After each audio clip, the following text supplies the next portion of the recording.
বিলাসীপাৰাত ৰাষ্ট্ৰীয় শিক্ষা দিৱস স্বাস্থ্য সজাগতা সভা আৰু হিয়াৰ ৰামথু জুবিন গাৰ্গক শ্ৰদ্ধাঞ্জলি। কৃতি শিক্ষক আয়ুবুদ্দিন আহমেদৰ উদ্যোগত প্ৰশংসনীয় পদক্ষেপ। দিৱসৰ লগত সংগতি ৰাখি বিভিন্ন ক্ষেত্ৰৰ বিশেষ ব্যক্তিসকলক সম্বৰ্ধনা আৰু মানপত্ৰ প্ৰদান। ধুবুৰী জিলা ভিত্তিক কৃতি শিক্ষক আয়ুবুদ্দিন আহমেদৰ উদ্যোগত বিলাসীপাৰা 190 নং বেতবাৰী এলপি স্কুল প্ৰাংগণত বিভিন্ন কাৰ্যসূচীৰে ৰাষ্ট্ৰীয় শিক্ষা দিৱস উদযাপন, স্বাস্থ্য সজাগতা আৰু হিয়াৰ ৰামথু জুবিন গাৰ্গৰ শ্ৰদ্ধাঞ্জলি অনুষ্ঠান অনুষ্ঠিত কৰা হয়। য'ত দল সংগঠনৰ নেতৃত্ব শিক্ষক সমাজসেৱক, সাংবাদিক, স্বাস্থ্যসেৱক, আশাকৰ্মী, অংগনবাড়ী কৰ্মী আদি বিশেষ ব্যক্তিসকলক সম্বৰ্ধনা আৰু মানপত্ৰৰে সন্মান জনোৱা হয়।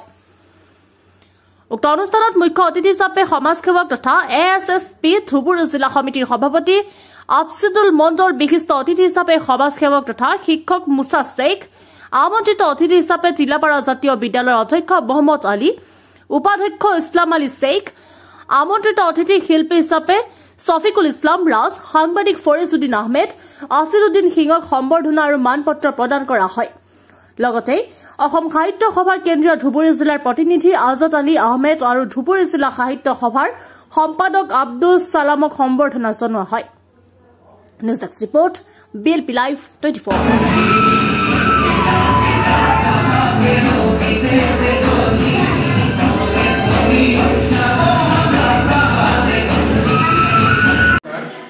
আপোনালোকৰ জৰিয়তে গোটেই অসমবাসী ৰাইজ আমাৰ ধুবুৰী জিলাৰ সমস্ত শিক্ষক সমাজ বিদ্যুৎ মহলক আমি আপোনালোকৰ জৰিয়তে অৱগত কৰিব খুজিছোঁ। আয়ুবুদ্দিন আহমেদ 190 নং বেতবাৰী LP স্কুলৰ প্ৰধান শিক্ষক। যি প্ৰচেষ্টা হাতত লৈছে সেই সঁচাকৈ অতি প্ৰশংসনীয়।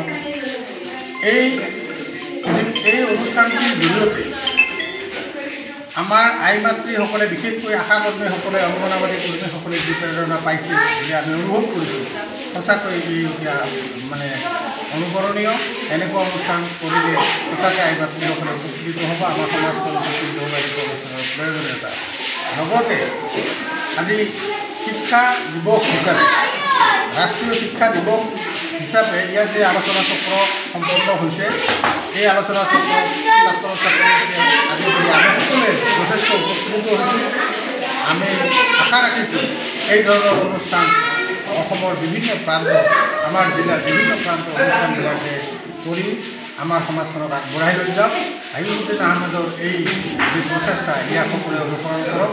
লগতে আজি ইমান ব্যস্ততাৰ মাজতো আমাৰ বিভিন্ন দল সংগঠনৰ যিসকল বিষয়ববীয়া আহি ইয়াত উপস্থিত হৈছে, তেখেতসকলকো মই আমাৰ অসম সাহিত্য সভাৰ তৰফৰ পৰা বহুত বহুত ধন্যবাদ জনাইছোঁ।